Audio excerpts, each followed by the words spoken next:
In 1885 Montana Territory, a desperate mother flees into the wilderness with her newborn to escape her violent husband, only to be discovered by a mysterious widower living alone in a remote cabin. What neither of them realizes is that this chance encounter will not only save them from approaching danger, but forge an unexpected bond that will be tested when her vengeful husband tracks them down. But will their fragile new connection survive when the past returns with deadly intentions? The gunshot cracked through the morning air as Vernon Tate's bullet splintered the doorframe inches from Eleanor's head. Her body moved before her mind could catch up, fingers snatching the already packed bundle from beneath their bed.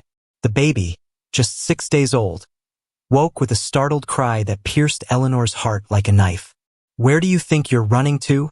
Vernon's voice slurred from the main room, the familiar sound of a whiskey bottle clinking against the table. "That brat hasn't stopped screaming since you brought it home." Montana Territory, 1885. The isolated cabin that had been Eleanor's prison for 3 years suddenly felt smaller than ever. The fresh bruises on her arms throbbed beneath her sleeves as she pressed her daughter against her chest, slipping through the back window while Vernon reloaded his rifle. "Hush now, little Sarah," she whispered, her lips brushing the downy golden hair that matched her own. "Mama's got you." Blood trickled warm down Eleanor's cheek where Vernon's ring had split her skin open last night. That had been the final straw, not the first time he'd hurt her, but the first time he'd done it while she held their baby. Something inside her had shattered then, replaced by a burning certainty. They wouldn't survive another week under Vernon's roof.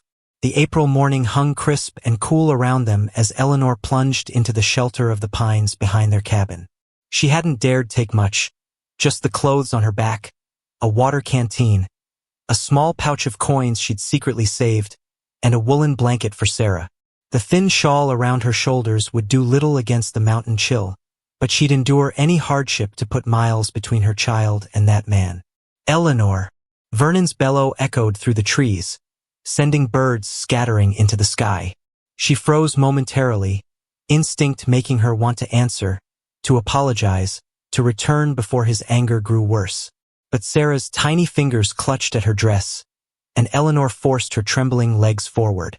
The railway station in Missoula lay 20 miles north. If she followed the creek, staying off the main trails where Vernon might look for her, a twig snapped behind her. Eleanor spun around, heart hammering against her ribs. Nothing, just the wind stirring last autumn's fallen branches. But the momentary panic sent fresh determination coursing through her veins. She'd been afraid for too long. By midday, the spring sun beat down through the canopy, warming Eleanor's back as she picked her way along a deer trail that paralleled the creek. Her feet, clad only in thin leather house shoes, ached with each step. Sarah had mercifully fallen asleep, her warm weight both comfort and burden against Eleanor's chest. When she reached a small clearing, Eleanor paused to rest on a fallen log. The valley stretched below her, a patchwork of meadows and forest bathed in golden light. So beautiful, so vast, so empty. For the first time since fleeing, doubt crept into her mind. What was she thinking? A woman alone with a newborn in the wilderness? No food, no proper shelter, no protection from the elements or wild animals or men worse than Vernon. Sarah stirred against her, pink lips smacking in hunger. Eleanor unbuttoned her dress with shaking fingers, wincing as her daughter latched on eagerly. The pain in her breast was nothing compared to the ache in her heart. "I don't know where we're going," she admitted softly to her nursing child, "but I promise we'll find somewhere safe." A distant rumble of thunder made Eleanor glance up at the sky. Dark clouds gathered over the mountains to the west, promising a spring storm within hours. She needed to find shelter before nightfall or risk exposing Sarah to the deadly mountain cold. Forcing her blistered feet back into her shoes, Eleanor continued down the trail. Each step sent pain shooting up her legs, but she gritted her teeth and pushed on. The terrain grew steeper, forcing her to use one hand to steady herself against trees, while the other cradled Sarah. The first fat raindrops began to fall as the light faded from the sky. The temperature dropped rapidly, and Eleanor's thin dress clung to her skin. Sarah, disturbed by the cold and wet, began to whimper. Just a little farther, Eleanor promised, though she had no idea what lay ahead. Her vision blurred with exhaustion and tears as she stumbled forward. The crack of a branch breaking, not beneath her own feet this time, made her freeze. Heart pounding, she scanned the shadowy forest around her. That's when she saw him, a silhouette on horseback watching from the ridge above, the brim of his dark hat casting his face in shadow. The dying sun glinted off something metal at his throat. Eleanor clutched Sarah tighter and backed away slowly. Had Vernon sent someone after them already? Was this a stranger who might prove even more dangerous? The rider made no move toward her, but his gaze followed her retreat. Eleanor turned and hurried down the path, panic lending strength to her exhausted limbs. The storm broke in earnest, rain lashing down through the trees. Thunder crashed overhead as lightning split the darkening sky. Sarah wailed in protest, her cries nearly lost in the howling wind. Eleanor's foot caught on a root, sending her stumbling to her knees. She twisted her body to protect Sarah from the impact, crying out as her shoulders slammed against a rock. Pain shot down her arm, but she kept her grip on her child. "Please," she whispered, though to whom she wasn't sure. God had seemed deaf to her prayers these past years. "Please help us." The sound of hoofbeats approached from behind. Eleanor struggled to her feet, clutching Sarah to her chest with her good arm. But there was nowhere to run, nowhere to hide. The rider appeared through the curtain of rain, his horse's breath steaming in the cold air. Eleanor pressed her back against a tree trunk, eyes searching desperately for an escape. "You shouldn't be out here," the man called over the storm, his voice deep but lacking Vernon's cruel edge. "Not with a child." Eleanor said nothing, her mind racing with terrible possibilities. If she ran, would he chase her? If she stayed, what would he do? The man dismounted slowly, keeping his distance. Water streamed from the brim of his hat as he raised his hands slightly, showing they were empty. "I mean no harm," he said, softer now. "But this storm's only getting worse." As if to confirm his words, lightning cracked nearby, the thunder following so quickly that Eleanor felt it rumble through her bones. Sarah screamed in terror, her tiny body shaking against Eleanor's chest. The stranger took another step forward, close enough now that Eleanor could make out his features in the fading light. Weathered skin, dark beard flecked with gray, eyes that held concern rather than threat. "I have a cabin," he said. "Dry, warm, 2 miles east." Eleanor hesitated, torn between the devil she didn't know and the certain danger of the night. Sarah's cries grew weaker, her little body chilled despite Eleanor's efforts to shield her. "Why would you help us?" Eleanor asked, her voice barely audible above the storm. Something flashed across the man's face, pain, perhaps, or memory. "Because no one should be alone out here," he answered simply. "Especially not a mother and child." Another lightning strike illuminated the forest around them, closer this time. In that brief, blinding flash, Eleanor saw the metal that had caught the sunlight earlier. Not a weapon, but a simple silver cross hanging from a leather cord around the stranger's neck. Was it a sign, or just another trap? Sarah's whimpers had faded to hiccuping breaths, her body trembling with cold. Eleanor knew that babies could die from exposure in hours, not days. Whatever risk this man presented couldn't be worse than the certain death that awaited them in the storm. "All right," she said, the words nearly choking her. "But I'm warning you." The threat died on her lips. What could she possibly do against him if he meant them harm? The man nodded once, understanding her unspoken fear. "I'm Daniel Holt," he said, leading his horse closer. "And I swear on my late wife's grave, you'll come to no harm under my roof." Eleanor stood frozen, the rain soaking through to her skin, as she faced the moment that would either save their lives or seal their fate. The fire crackled in the stone hearth, casting dancing shadows across Daniel Holt's one-room cabin. Eleanor sat rigid in a chair pulled close to the warmth, her sleeping daughter bundled in a clean blanket against her chest. Her soaked dress had been replaced by a man's flannel shirt and wool trousers, both far too large but blessedly dry. She'd changed behind a hung quilt while Daniel waited outside, despite the driving rain. It's not much, Daniel said, setting a steaming mug on the table beside her. But the tea will warm you.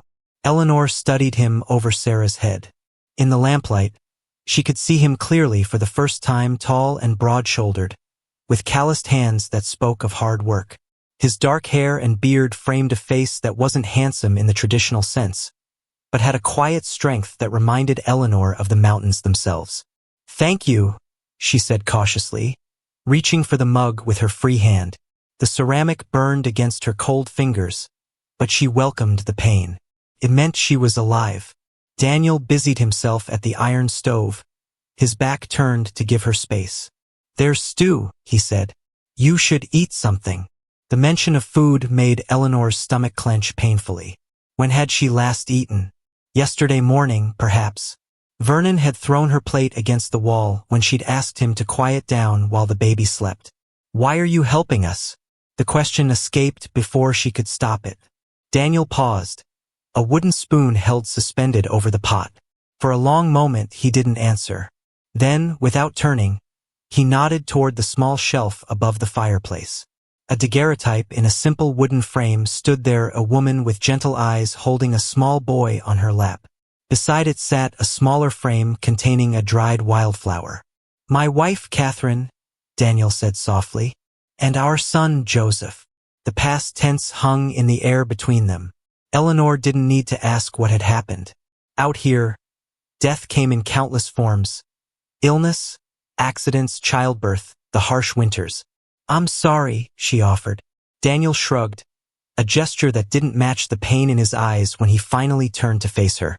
3 years ago, influenza took them both within a week of each other. Eleanor glanced down at Sarah, her throat tightening at the thought of such loss.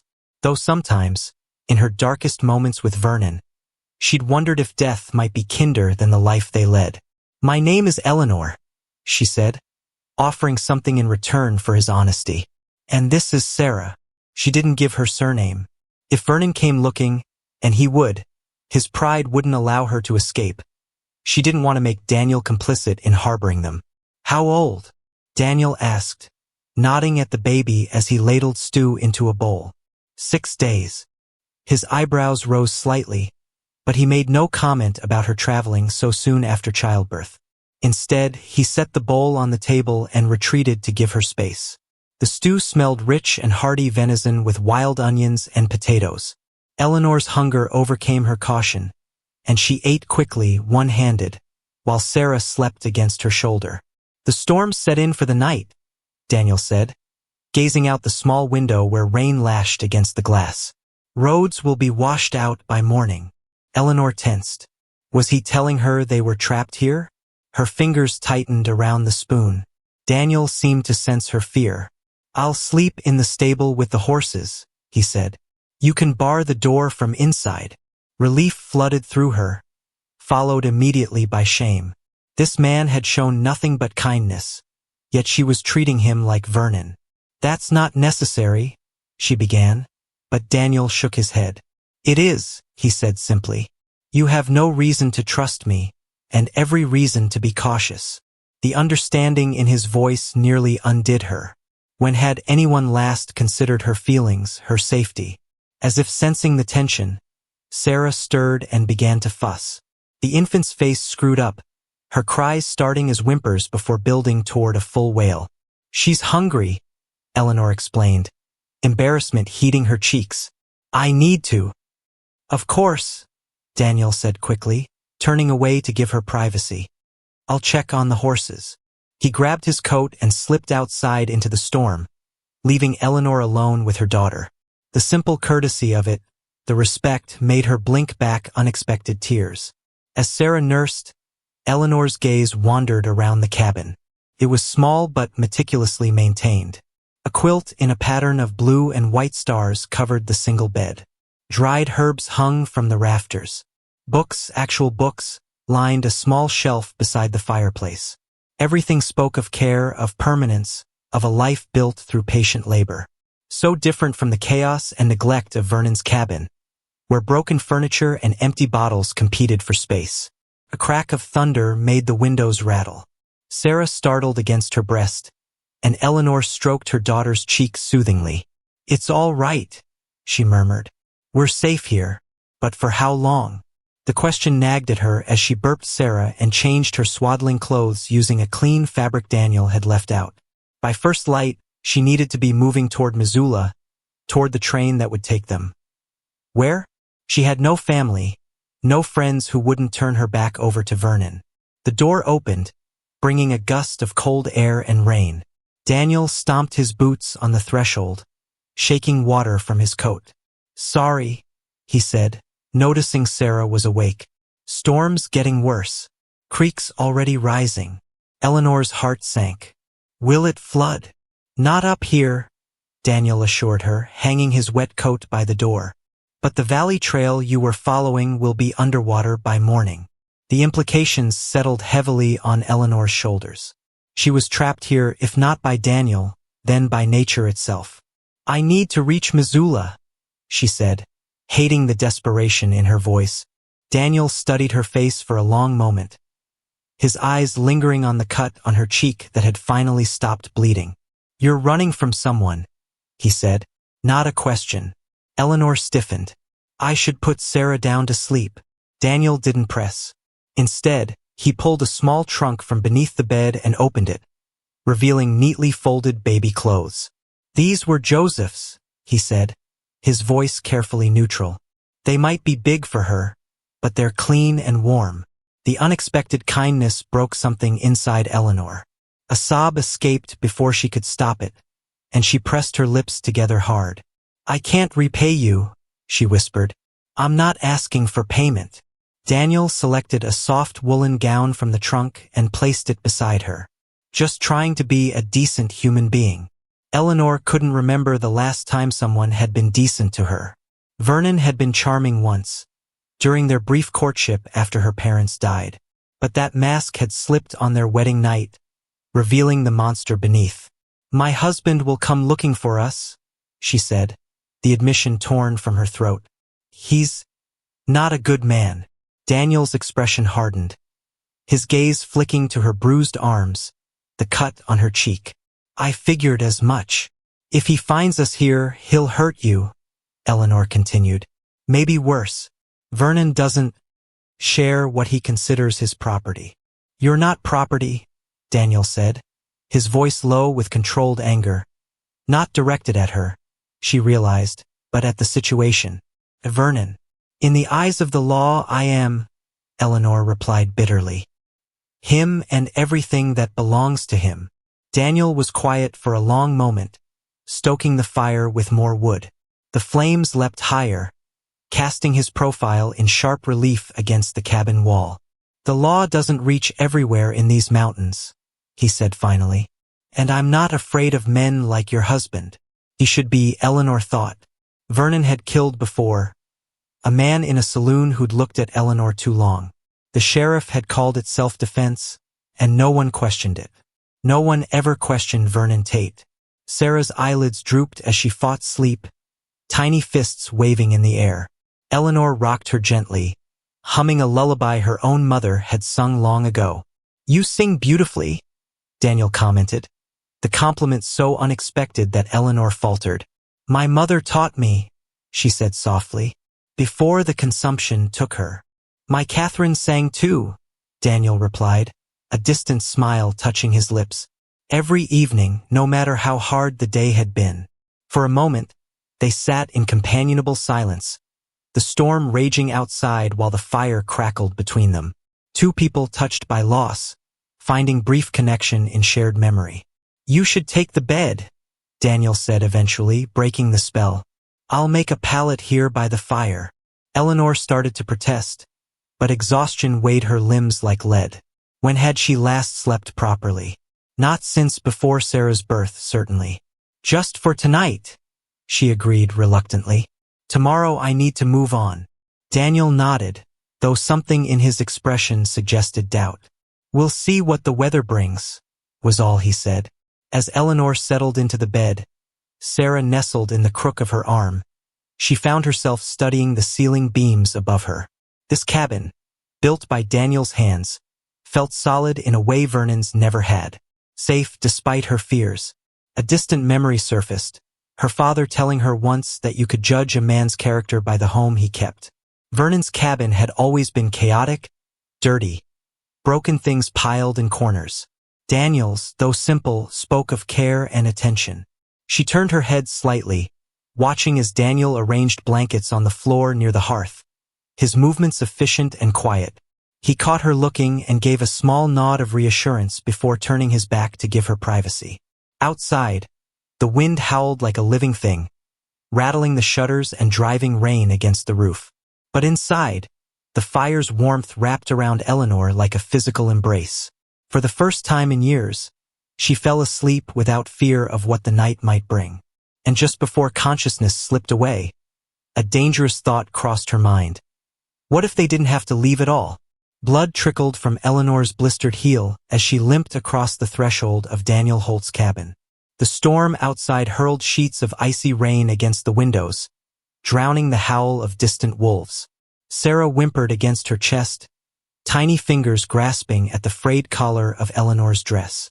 "She's hungry," Eleanor whispered, the first words she'd spoken since they'd arrived. Her throat felt raw and used. Daniel moved with surprising gentleness for such a large man. He struck a match, and golden light bloomed inside the oil lamp, revealing a single room that somehow managed to feel like a real home, not just shelter. "Sit," he said, pulling out a chair by the unlit stove. "I'll build a fire." The cabin smelled of pine, coffee, and something else. Something masculine but not unpleasant. As Eleanor sank onto the wooden chair, she noticed how neatly everything was arranged. Tin plates stacked on open shelves, 3 books lined perfectly on a small table, a hand-carved chess set with pieces frozen mid-game. "You can't play chess alone," she blurted, then flushed. Of all the things to say, Daniel glanced up from where he knelt at the stove, kindling catching beneath his skilled hands. "My son and I—" He stopped, cleared his throat. "I keep the board as he left it." The flames licked upward, casting dancing shadows across his face. In that moment, Eleanor saw not a stranger, but a man whose pain mirrored her own. Different in cause, but the same in depth. "You must think I'm awful," Eleanor said suddenly, bouncing Sarah as she began to fuss. "Running away in the night with a baby. Like a thief." Daniel stood, dusting his hands on his trousers. "Folks run for good reasons, usually." His eyes flickered to the bruise on her cheek, then away, giving her privacy in her shame. "Water's in that bucket, clean from the spring. Behind that blanket," he nodded toward a corner where a quilt hung from a rope. "You can have some privacy. I'll step outside to check on the horse." Before Eleanor could thank him, he'd grabbed his coat and slipped out the door, leaving her alone in the suddenly quiet cabin. "He's a good man," she whispered to Sarah, unexpected tears stinging her eyes. "I'd forgotten they existed." 20 minutes later, Eleanor sat wrapped in a borrowed blanket, her damp hair combed and Sarah finally nursing contentedly. The cabin had warmed quickly, and for the first time in days, she didn't feel the bone-deep chill of fear. The door opened with a soft creak. Daniel entered, carrying a bucket of fresh milk and what looked like a small bag of cornmeal. He kept his eyes averted, respecting her privacy as she fed the baby. "Town's a good 3 days' ride," he said, setting his supplies on a small work table. "And that's in fair weather. The miller's wife had a baby last spring. Might have some things you could use. I can ride there tomorrow if the rain stops." Eleanor adjusted her shawl. "Why are you helping us?" she asked, unable to keep the suspicion from her voice. Vernon had seemed kind too at first. Daniel hung his dripping coat on a peg by the door. His shoulders were broad beneath his flannel shirt, but he moved with an economy that suggested no wasted motion, no hidden violence. "My Catherine," he began, then paused, eyes moving to a framed photograph on the wall. A woman with kind eyes and a young boy standing stiffly beside her. "My wife would have done the same." "She's gone?" Eleanor asked softly. Daniel nodded once, sharply. 3 years passed. Thomas too. My son. Diphtheria took them both in a week. The raw grief in his voice made Eleanor's chest ache. I'm sorry. An unexpected knock at the door made them both freeze. Daniel's hand moved instinctively toward the rifle mounted on wall pegs. Halt! You in there! A gruff voice called from outside. Daniel's posture relaxed slightly. Just Granger, he said quietly to Eleanor. Trapper. Has a cabin 5 miles north. Then louder, come in, Granger. Doors unlatched. A gust of wet wind swept in with the newcomer, a gray-bearded man in a sodden fur cap. His sharp eyes took in Eleanor and Sarah before fixing on Daniel with undisguised curiosity. Didn't know you had company, Holt? He said, removing his dripping hat. Mrs. Palmer and her daughter, Daniel replied smoothly, the lie rolling off his tongue with practiced ease. My wife's cousin from St. Louis. Traveling to her sister's in Helena when the storm caught them. Their driver abandoned them with the wagon stuck in mud. Eleanor fought to keep her expression neutral, grateful for Daniel's quick thinking. Shameful business, leaving a woman and child, Granger said, shaking his head. Some men ain't worth the powder to blow 'em to hell. He turned to Eleanor with a stiff nod. Ma'am. Mr. Granger, she replied softly, praying Sarah wouldn't choose that moment to wake and cry. Came to warn you, Holt, the trapper continued. Spotted 3 men near Pine Creek yesterday. Rough types. Armed. Asked after a woman and baby. Offered money for information. The air in the cabin seemed to thin. Eleanor clutched Sarah tighter, feeling as though she might faint. Obliged for the warning, Daniel said calmly, though Eleanor noticed his hand still rested near the rifle. You tell them anything? Granger snorted. Told him I hadn't seen hide nor hair of anyone for weeks. He glanced at Eleanor again, eyes narrowing slightly. Don't make it my business to help men who hunt women. The implication hung clear in the air. Granger suspected something, but he'd chosen his side. There's coffee if you want it, Daniel offered, moving toward the stove. Granger shook his head. Best get back before dark. Wolves are hungry this spring. He resettled his hat, then paused. Milner's coming through on Friday. Brings mail and supplies from town. Want me to tell him you need anything? Daniel considered. Baby things if he's got 'em. Cloth diapers. Something for colic. The trapper nodded. Will do. At the door he turned. Mrs. Palmer. You and the little one stay safe. When the door closed behind him, Eleanor released a breath she hadn't realized she was holding. Vernon's men, she whispered, terror clawing at her throat. He's looking for us. Daniel pulled a chair closer to hers, not touching her but near enough that she could feel the solid, reassuring presence of him. Listen to me, he said, his voice low and steady. No one's taking you or your baby anywhere you don't want to go. Not while you're under my roof. Eleanor looked up, searching his face for deceit, for hidden motives, for the anger that had always lurked beneath Vernon's promises. She found none. Why? She asked again, needing to understand. Daniel was quiet for so long she thought he might not answer. When he finally spoke, his voice had roughened. Because when Catherine and Thomas were sick, I begged for help. Rode to 3 neighboring homesteads.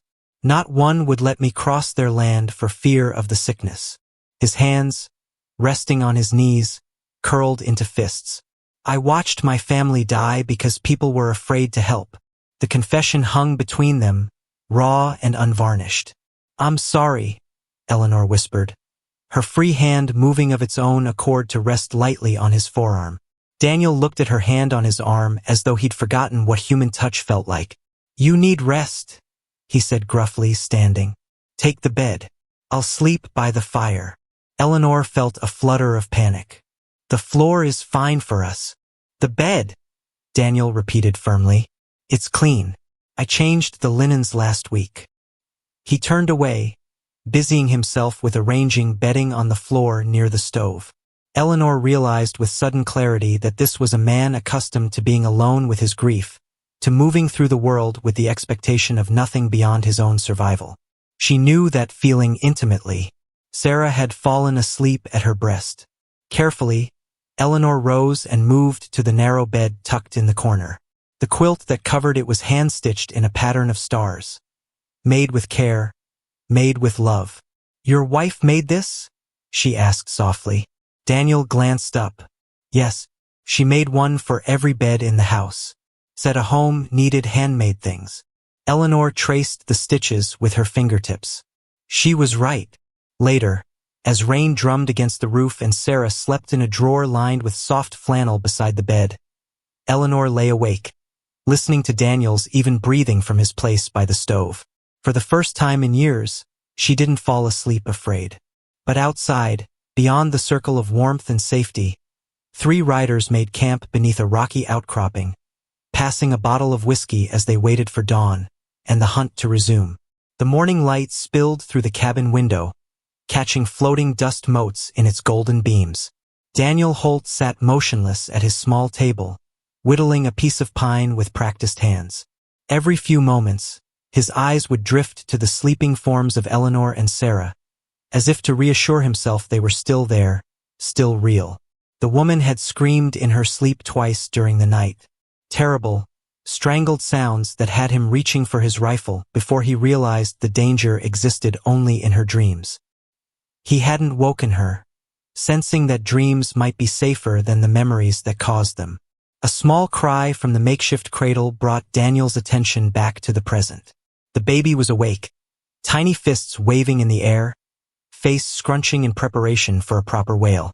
Moving quietly, he reached the cradle before Eleanor stirred. Awkwardly, he lifted the small bundle, surprised by how light she was, how perfectly she fit in his weathered hands. "Sure, little one," he whispered, bouncing slightly as he'd seen Eleanor do. "Your mama needs rest." The baby's eyes, startlingly blue and somehow ancient, fixed on his face. Her cries subsided to curious gurgles. "That's it," Daniel murmured, carrying her to the rocking chair by the window. "We'll let her sleep a bit longer." The floorboards creaked beneath the rocker as Daniel settled into a gentle rhythm. Sarah's tiny hand wrapped around his calloused finger with surprising strength. "You're a fighter," he told her solemnly. "Like your mama." From the bed, Eleanor watched through half-closed eyes, not daring to move. The sight of her daughter cradled safely in Daniel's arms stirred something painful yet sweet in her chest. A longing for what should have been, for the kind of father Sarah deserved. Vernon had refused to hold the baby after she was born, declaring her too scrawny and probably not worth the raising. His disappointment at having a daughter instead of a son had turned his casual cruelty into something more targeted, more dangerous. The morning after Sarah's birth, Eleanor had found him standing over the cradle, studying the infant with cold eyes. "Nothing of me in her," he'd said. That's when Eleanor knew they had to run. The floor creaked as she shifted, and Daniel looked up, meeting her gaze across the room. "Hope you don't mind," he said, gesturing to Sarah. "She was about to wake you." Eleanor sat up, pushing tangled hair from her face. "You're good with her." A shadow passed over Daniel's features. "Had practice once." The simple statement contained oceans of grief. Eleanor slipped from the bed, wrapping the quilt around her shoulders against the morning chill. "I should take her. She'll be hungry." Daniel nodded, carefully transferring Sarah to her mother's arms. Their hands brushed in the exchange, and Eleanor was struck by the gentleness in his touch, so at odds with his rugged appearance. "I'll step out," he said, reaching for his coat. "Give you privacy." "You don't have to leave your own home," Eleanor protested. "I can go behind the curtain." Daniel paused, hat in hand. "Need to check the perimeter anyway." After what Granger said, he let the sentence hang unfinished between them. Fear, momentarily forgotten in the peaceful morning light, crashed back like a wave. "Do you think they'll come here?" "Eventually." Daniel's honesty was oddly comforting. No false reassurances, no patronizing comfort. "But not today, I'd wager. Rain's washed away any tracks you might have left." Eleanor nodded, bouncing Sarah as she began to fuss in earnest. "What will we do when they do come?"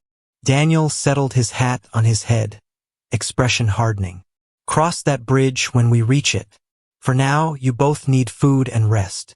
He moved to the door, then hesitated. "You'll be here when I get back?" The question surprised her. "Where else would I go?" Something like relief flickered across his face. "Nowhere, I suppose. Not in this weather." He reached for the door handle. "I'll bring firewood." After he'd gone, Eleanor settled into the rocking chair he'd vacated, adjusting her dress to feed Sarah.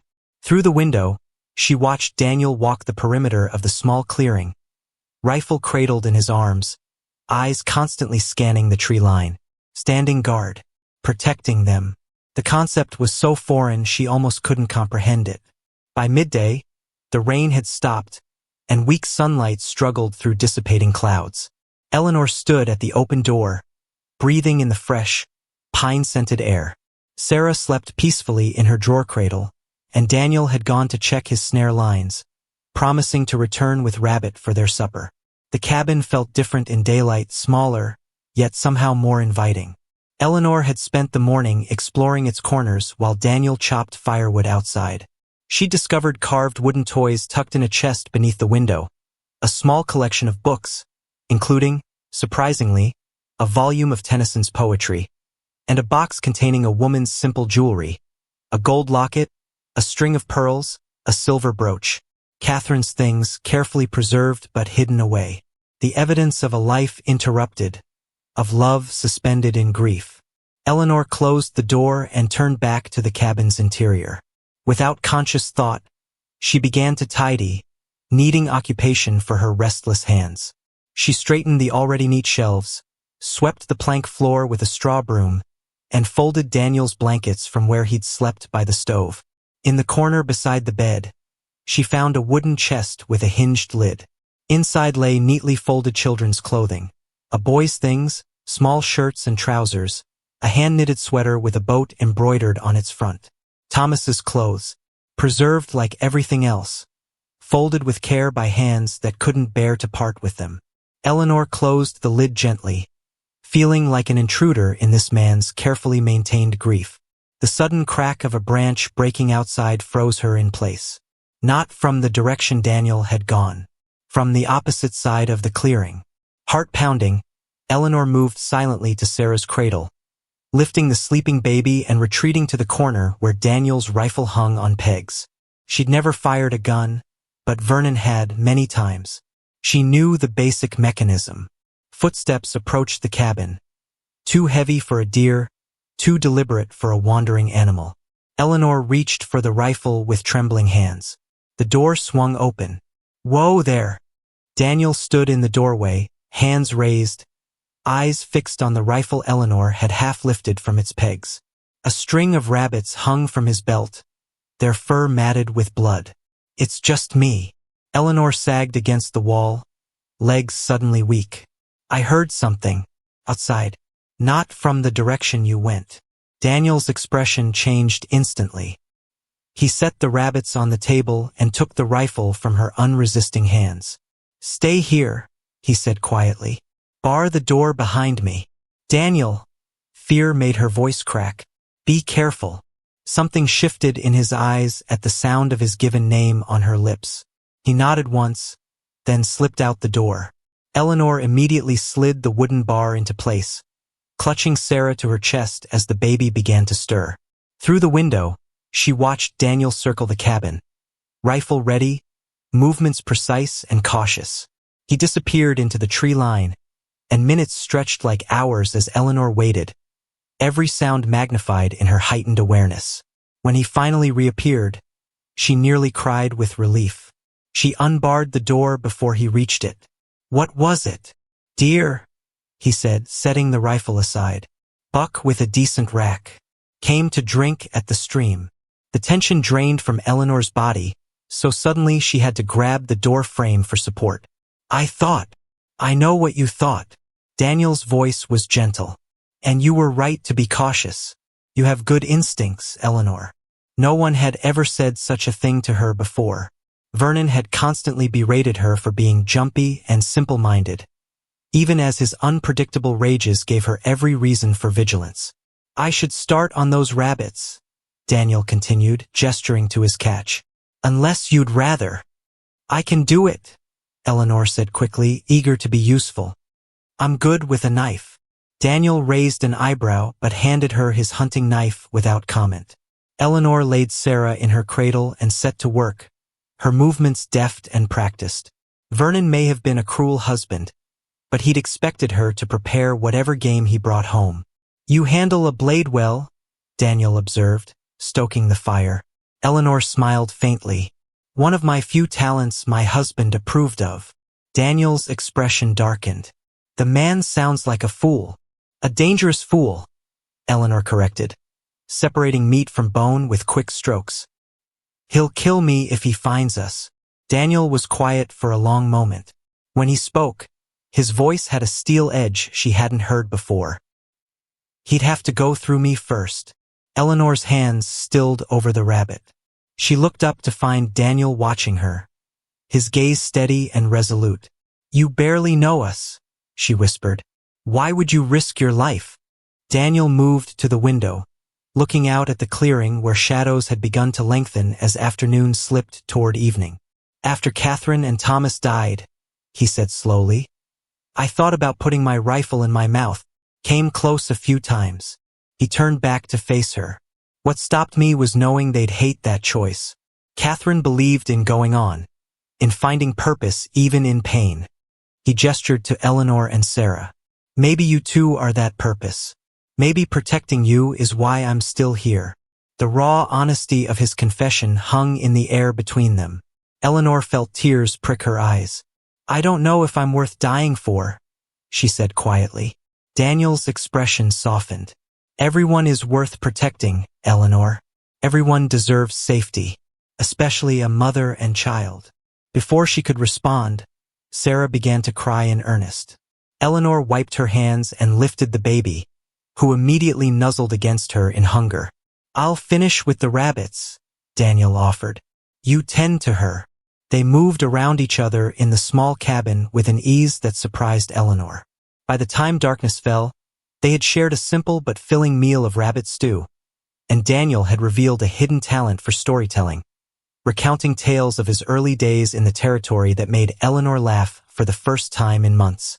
Sarah lay contentedly on a blanket near the fire, gurgling at the shadows dancing on the ceiling. Daniel sat cross-legged beside her, carving a small wooden rattle while Eleanor mended a tear in her dress. She has your eyes? Daniel observed, tickling Sarah's belly with a gentle finger. Eleanor glanced up from her sewing. And her father's temper, I fear. She can scream louder than seems possible for something so small. Spirit, Daniel corrected. Not temper. There's a difference. The distinction struck Eleanor as profound. Vernon had always called her willful and stubborn, as if her desire for basic kindness was a character flaw.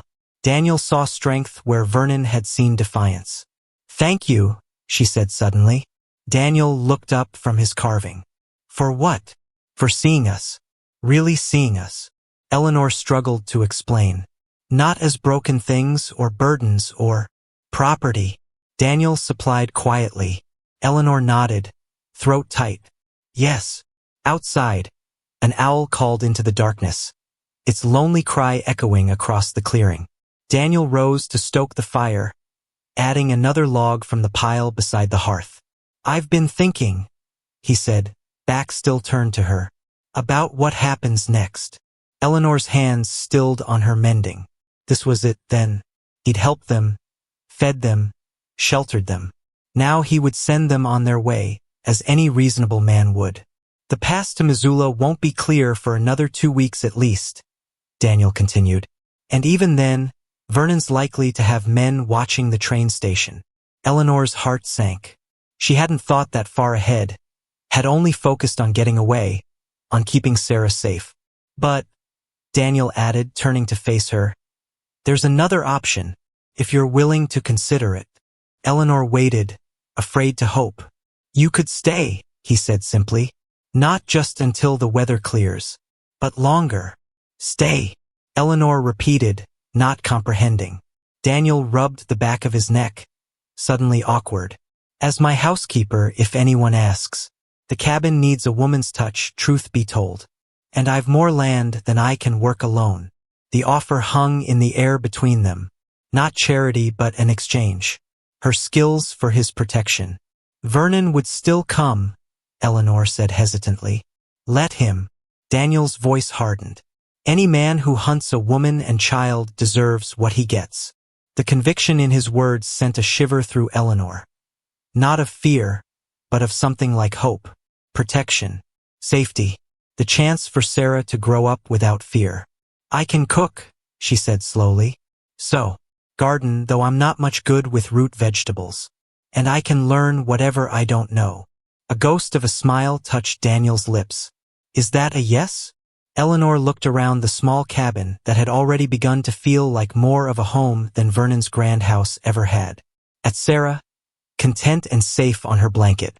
At this quiet, steadfast man who offered shelter without demands. Yes, she said, the word feeling like a door opening. We'll stay. Daniel nodded once, satisfaction and something else, something warmer, in his eyes. Good. That's settled, then. But nothing was truly settled, and they both knew it. Vernon's shadow still stretched between them, a threat lurking beyond the circle of firelight. And something else grew too, something neither of them had asked for or expected. As Eleanor prepared for bed that night, she caught Daniel watching her with an expression that made her heart beat faster. Not hunger or possession, the only male gazes she'd known, but wonder. As if she were something precious he'd discovered unexpectedly in this lonely place. She slipped beneath the quilt with Sarah nestled beside her, listening to Daniel bank the fire for the night. Tomorrow would bring whatever it would bring. But tonight they were safe. Tonight they were seen. And for now that was enough. Blood froze in Eleanor's veins as the cabin door crashed open. There stood Vernon, his shadow stretching across the floor like a demon's claw. Behind him waited two strangers with guns on their hips and eyes cold as river stones. Found you at last, Vernon snarled, his breath visible in the chilly air. He scanned the room, his gaze landing on the baby in Eleanor's arms. Playing house with a stranger while my child sleeps under his roof? Daniel wiped his hands calmly on a dish towel, turning from the stew he stirred. Not a flicker of fear crossed his face, though Eleanor knew he kept no weapon within quick reach. Evening, gentlemen, Daniel said with surprising politeness. I don't believe we've met properly. Vernon ignored him, fixing his gaze on Eleanor. For days you've been gone. For days I've tracked you through mud and rain. His voice dropped dangerously. Pack your things. We're leaving. Eleanor clutched Sarah tighter. The baby sensed the tension and began to whimper. She's not going anywhere, Daniel said quietly, stepping forward. Not if she doesn't want to. Vernon's laugh was sharp as breaking ice. This isn't your business, Holt. That's my wife and my baby. Actually, Daniel replied, reaching for a tin box on the shelf. Eleanor Holt is my wife. What foolishness are you spitting? Vernon's hand moved to his belt. Daniel opened the box, removing a folded paper. Our marriage certificate. Signed by Pastor McKinnon last fall, witnessed by Judge Wilson himself. Eleanor's heart skipped. There was no certificate, they'd never met before the storm. Daniel was bluffing, creating a shield of words to protect them. The taller of Vernon's companions peered at Sarah, frowning. Boss, the baby don't look much like you. Got light hair, like his. Shut your mouth, Collins, Vernon snapped, but doubt flickered across his face. Daniel stepped closer to Eleanor, his shoulder now blocking Vernon's direct line to her. Judge Wilson has known me 15 years. Would you stand before him and call me a liar? Risk charges of harassment and trespassing on my property. Vernon's face darkened to a dangerous purple. You think papers protect you? Papers burn. So do cabins, Daniel replied evenly. But reputations last. The territory knows me as an honest man.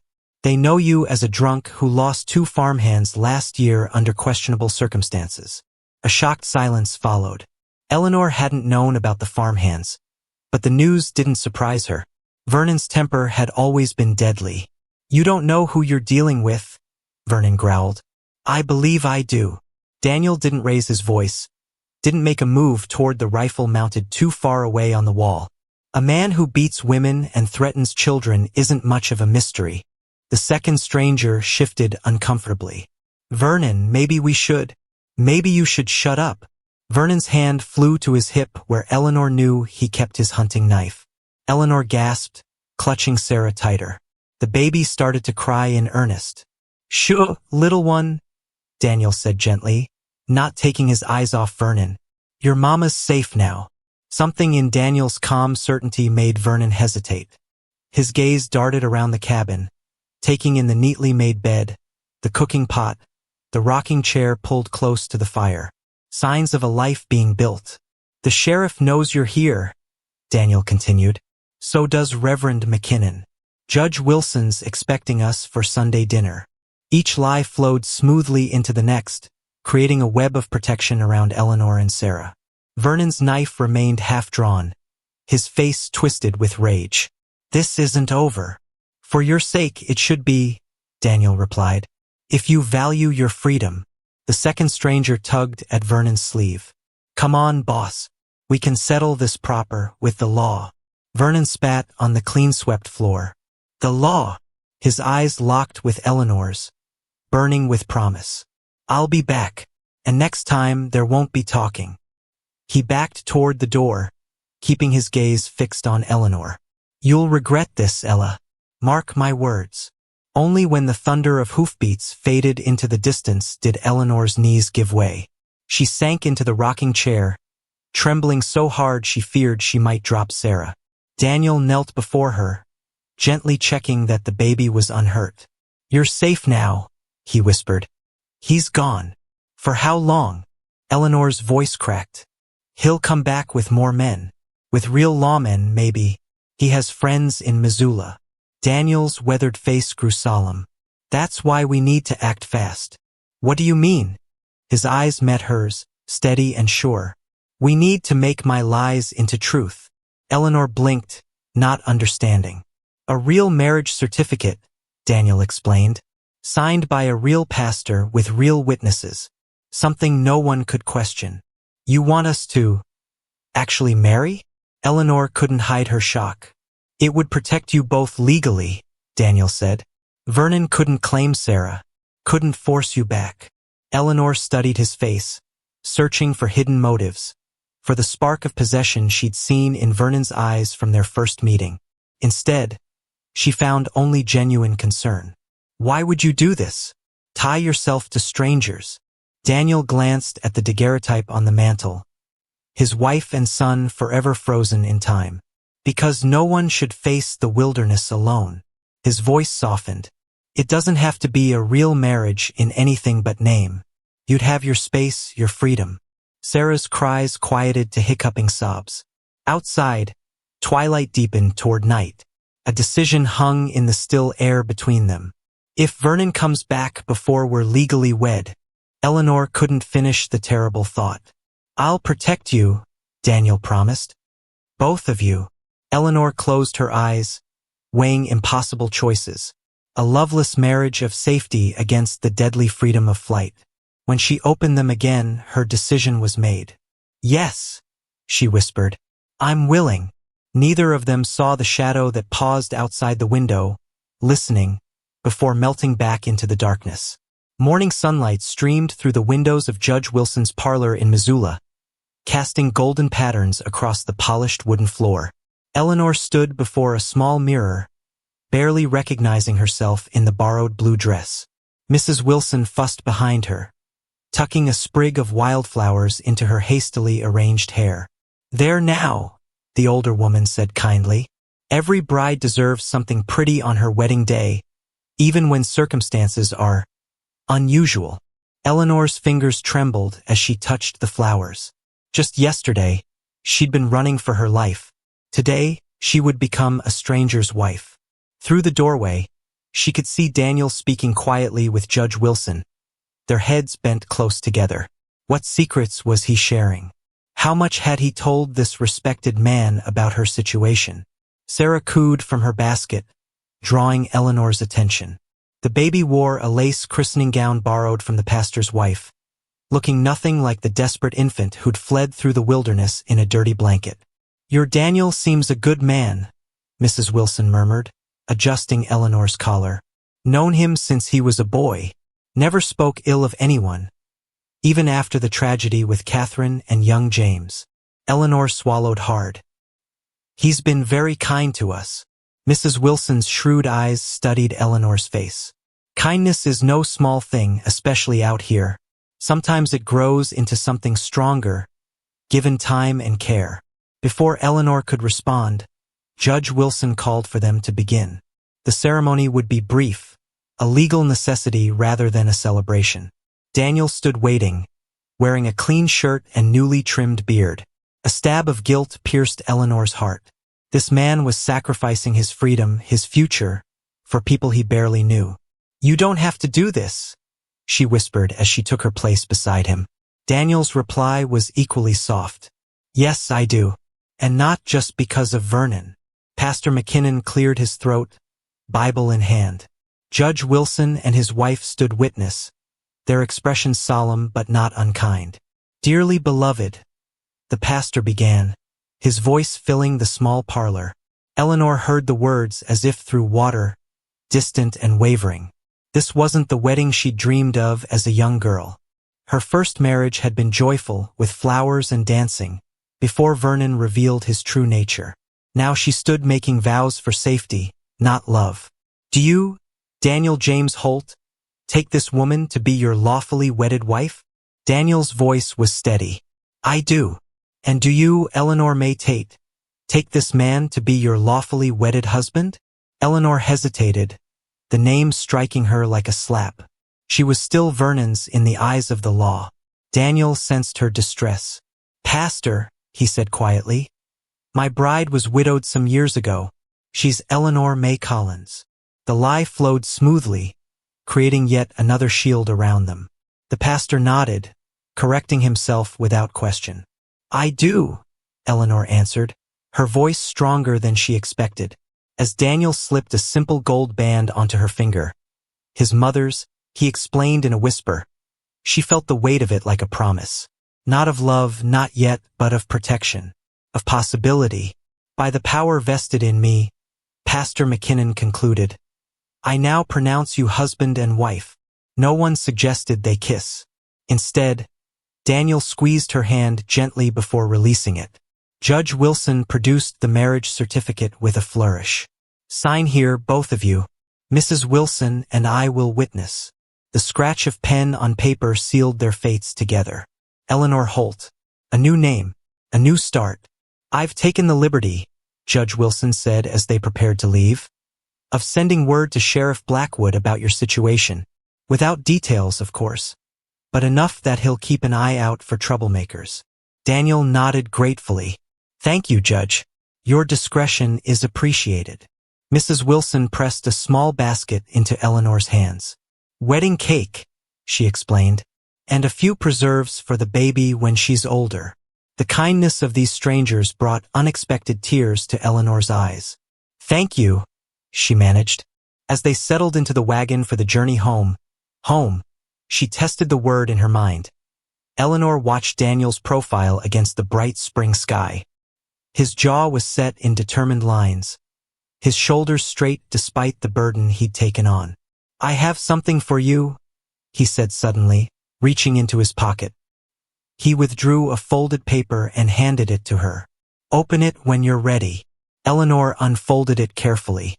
Inside was a deed to the homestead, with both their names listed as owners. "I don't understand," she whispered. "If anything happens to me," Daniel explained, keeping his eyes on the trail ahead, "the land is yours, free and clear. You and Sarah will never be without shelter." The enormity of the gift stole Eleanor's breath.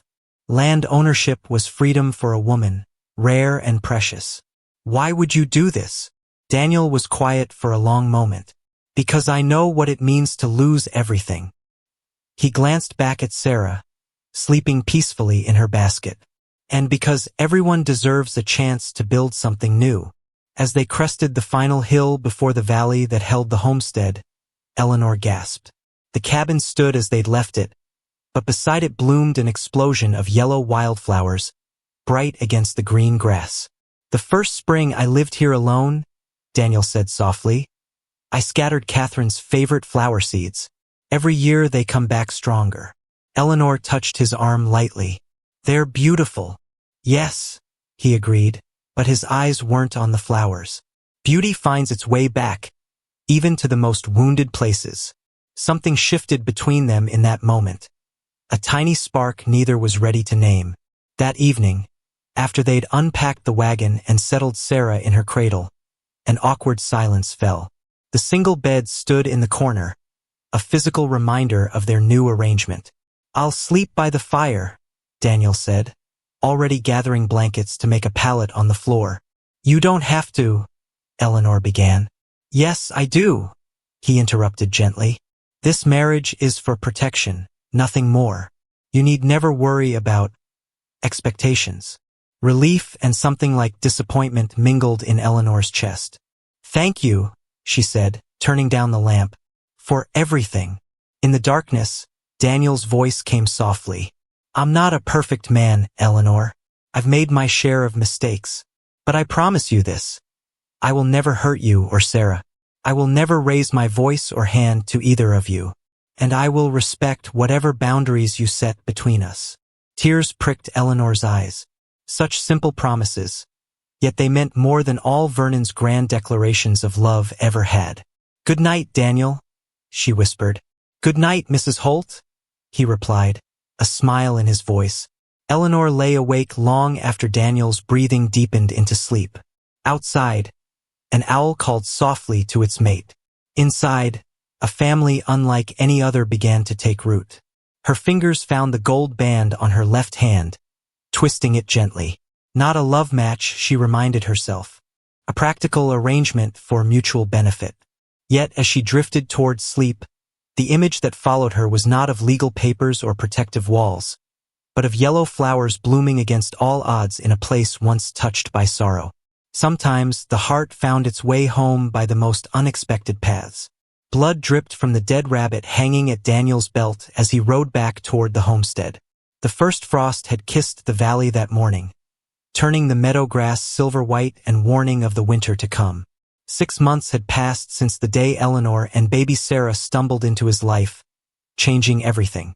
6 months of slow-growing trust, of learning each other's ways, of building something neither dared name yet. Daniel spotted smoke rising from the cabin chimney and smiled. Eleanor would have soup simmering, rabbit stew tonight, with the carrots and potatoes they'd harvested together last week. Sarah would be crawling on the bearskin rug before the hearth, babbling her newfound words. Home. He had a home again. He didn't see the men watching from the ridge until it was too late. The shot came without warning. Pain exploded through Daniel's shoulder, knocking him from his horse. He hit the ground hard, the world spinning as he scrambled for cover behind a fallen log. Blood soaked his shirt, hot and sticky against his skin. Another bullet splintered bark inches from his head. "That was just a greeting, Holt," a voice called across the clearing. "Next one goes through your heart unless you listen carefully." Daniel recognized that voice. Vernon Tate, Eleanor's first husband. The man whose threats had faded with summer's passing, until they'd almost believed he'd given up his claim. "What do you want, Tate?" Daniel shouted, pressing his hand against his wounded shoulder. Vernon stepped into view atop the ridge, flanked by 2 rough-looking men. "Just came to collect what's mine. My wife. My child." "They're not yours," Daniel growled. "The law says." "The law." Vernon laughed, the sound echoing across the valley. "Out here, the law is whatever a man with a gun says it is." One of Vernon's companions lifted his rifle, aiming at Daniel's position. "Here's how this plays out," Vernon continued. "You stay put while my friend keeps his sights on you. Jeb here rides to your cabin with a message for Eleanor. She comes to me willingly, or we put a bullet in your other shoulder. Then your knee. Then your gut. She'll watch you die slow before I take her anyway." Fear gripped Daniel's heart. Not for himself, but for Eleanor. For Sarah. "She won't come." Vernon's smile was cold as the frost. "Oh, she will. A woman that's soft-hearted? She came back for you once before when you were just strangers. Now that she's grown attached. He made a dismissive gesture. Jeb, deliver the message. The second man spurred his horse down the slope, heading toward the cabin. Daniel's mind raced. His rifle was still in its scabbard on his spooked horse, now grazing calmly 50 yards away. The revolver he kept tucked in his boot was useless at this distance. If he moved, the watchman would shoot. If he didn't, Eleanor would walk into Vernon's trap. She's not the same woman you knew, Tate, Daniel called, playing for time. She's stronger now. Strong enough to watch you bleed out? Vernon countered. Daniel had no answer for that. The terrible truth was that Eleanor's compassion, the very quality that had first touched his heart, might now lead her into danger. The minutes crawled by like hours as Daniel's blood seeped between his fingers. His vision began to blur at the edges. How much time had passed? How long before Jeb reached the cabin? Before Eleanor received Vernon's message? A movement in the trees behind Vernon caught Daniel's fading attention. A flash of blue? Eleanor's dress? No, impossible. She wouldn't leave Sarah alone. Unless, understanding dawned just as a new voice rang out. Vernon Tate, this is Sheriff Mackenzie. Drop your weapons. 3 mounted men emerged from the tree-line, rifles raised. The sheriff, his deputy, and Daniel blinked in disbelief. Abraham Abbott, their neighbor. Vernon whirled in surprise, his rifle swinging toward the new threat. The sheriff's shot cracked across the clearing before Vernon could fire.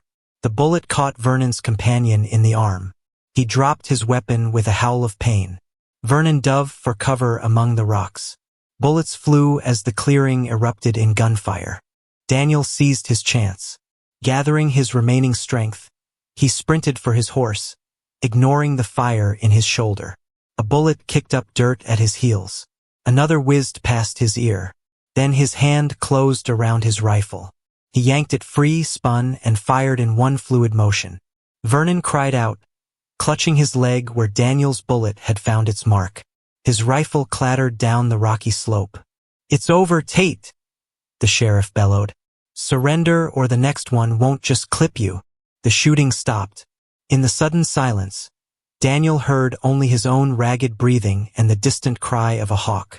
Vernon slowly raised his hands, his face twisted with rage. This changes nothing, Holt, he spat. She's still mine by rights. The sheriff dismounted, approaching with caution. Rights? He echoed, disgust evident in his voice. The only rights you've got are to a fair trial before we hang you for attempted murder. He glanced at Daniel. You all right, Holt? Daniel nodded weakly, his strength ebbing. Eleanor, Sarah. Safe? Abraham assured him, riding closer. That's why we're here. Eleanor sent my boy Jimmy running to fetch us the minute that stranger appeared at your door. Smart woman, your wife. Wrote out exactly what was happening and where to find you. Relief washed through Daniel like a flood, stronger than the pain of his wound. Eleanor hadn't fallen for Vernon's trap. She'd outplayed him at his own game. Where is she? He managed, swaying on his feet. At our place with the children and my Martha, Abraham replied.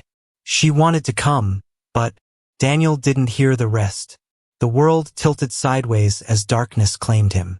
When he opened his eyes again, he was lying on a cot in what he recognized as the sheriff's office in Missoula. His shoulder was bandaged, the pain dulled to a persistent throb. Night had fallen, lamplight casting long shadows across the wooden floor. Daniel, Eleanor's voice. He turned his head to find her sitting beside him, her face pale with worry, her eyes red-rimmed from tears. Sarah slept peacefully in her arms. You didn't come, he whispered. Eleanor's free hand found his, fingers intertwining. I couldn't. Not with Sarah. Not when I knew what he'd do. Her voice broke. I couldn't lose you both. Smart thinking, he murmured. Getting word to the Abbotts. I remembered what you taught me. Always have another way out. Tears spilled down her cheeks. I was so afraid I'd be too late. Daniel squeezed her hand. Where's Vernon? In the cell down the hall. The sheriff says he'll stand trial for attempted murder, along with his men. Eleanor's voice hardened. They found wanted posters in Vernon's saddlebags. He's been robbing stagecoaches in Idaho Territory. He won't trouble us again. A weight lifted from Daniel's chest. It's really over then. Eleanor nodded, her gaze dropping to their joined hands. There's something else you should know. Daniel waited, searching her face. When I thought I might lose you today, Eleanor took a shaky breath. I realized something I've been too afraid to admit. Sarah stirred in her sleep, tiny fingers curling against her mother's sleeve. Eleanor looked from her daughter to Daniel, vulnerability and determination mingling in her eyes. Our marriage may have started as a way to keep Vernon away, she said softly. But somewhere along the way it became real, at least for me. The words hung between them, weighted with possibility.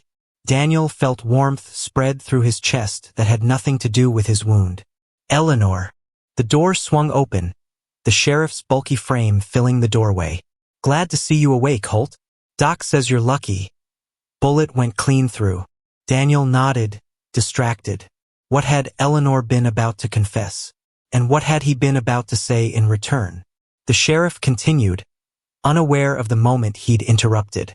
I've taken statements from the Abbotts and my deputy who witnessed the shooting. Tate and his men will face the judge when the circuit court comes through next month. He fixed Eleanor with a sympathetic look. Mrs. Holt, you'll need to testify about your history with the prisoner. Eleanor paled but nodded firmly. I'll say whatever needs saying to keep him away from my family. The word family echoed in Daniel's mind. Their family. Unconventional in its beginnings, perhaps, but no less real for that. Get some rest, both of you, the sheriff advised. I've arranged rooms at the hotel. Mrs. Mackenzie will help with the little one. After he left, silence settled between them again, heavy with unspoken words. What were you going to say? Daniel finally asked. Before the sheriff came in, Eleanor met his gaze, something vulnerable yet determined in her eyes. I was going to say that I don't want to sleep in separate rooms anymore. Her cheeks flushed. Not tonight. Not ever again. Daniel's breath caught. Are you sure? I've never been more sure of anything, she whispered. I thought I'd lost you today, and all I could think was how much I'd left unsaid. How many chances I'd wasted because I was afraid. Ignoring the pain in his shoulder, Daniel reached up to touch her cheek. We have time now, he promised. All the time in the world. As the lamplight flickered, casting their shadows together on the wall, Daniel wondered if this was what redemption felt like. Not the absence of scars, but the promise of healing together, of building something new from broken pieces. Outside the window, the first snow of winter began to fall. The north field lay bathed in late afternoon light, tall grass rippling like water under the gentle breeze. Eleanor crouched at the forest's edge, Sarah safely delivered to the Abbotts with her hastily written note explaining everything. Mrs. Abbott had clasped her hand with fierce understanding, promising to send her husband for the sheriff immediately. But Eleanor couldn't wait. Each passing minute meant Daniel's life draining away, if he still lived at all. She spotted him almost immediately, slumped against the half-mended fence, his shirt darkened with blood. Vernon stood nearby, rifle in hand, while two men, the same ones who had accompanied him to the cabin months ago, kept watch from horseback. Taking a steadying breath, Eleanor emerged from the tree-lean, the small revolver concealed in the folds of her skirt. Vernon, she called, her voice carrying across the field. All three men turned. Vernon's face split into a triumphant smile that turned Eleanor's stomach. I knew you'd come, he said as she approached. A wife always returns to her rightful husband. Let me see to Daniel first, she demanded, ignoring his barb. Vernon gestured magnanimously with the rifle.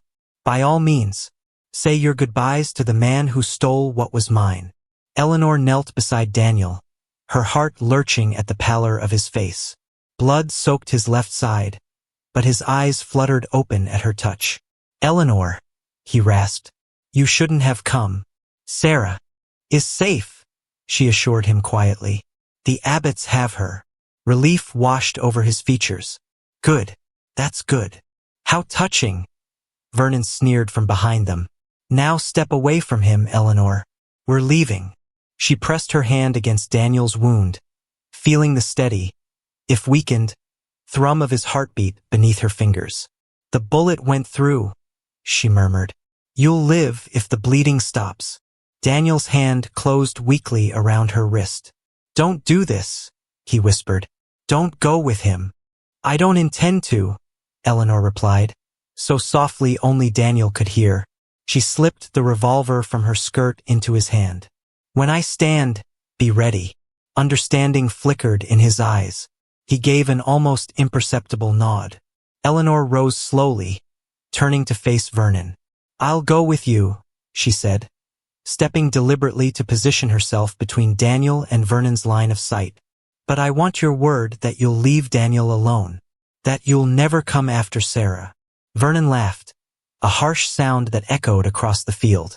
You're in no position to negotiate, Eleanor. You and the child belong to me. I'll decide what happens to her, and to your lover. Then you've learned nothing, Eleanor said, her voice growing stronger. I belong to no one but myself. Spirited as ever, Vernon spat. I see Holt hasn't broken that out of you yet. No matter. I will. He gestured to his men. Finish him. We'll make it look like a robbery gone wrong.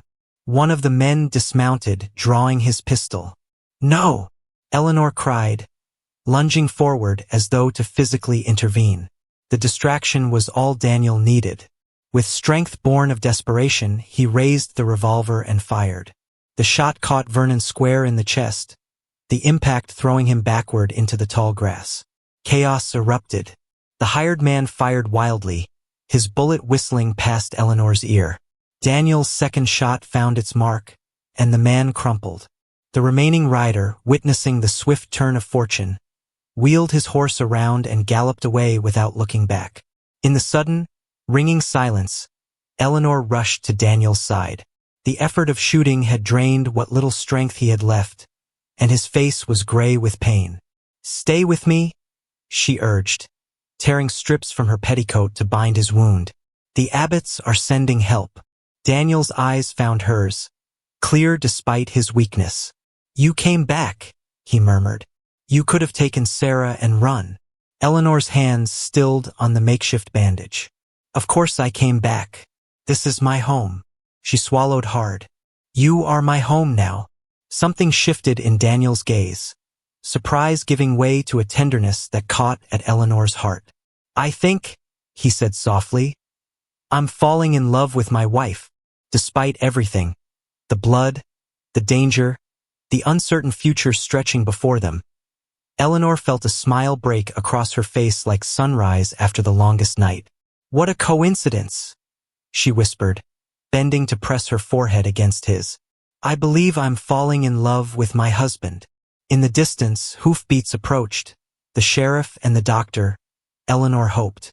Help had arrived, but she realized with quiet certainty that she and Daniel had already saved each other in all the ways that truly mattered.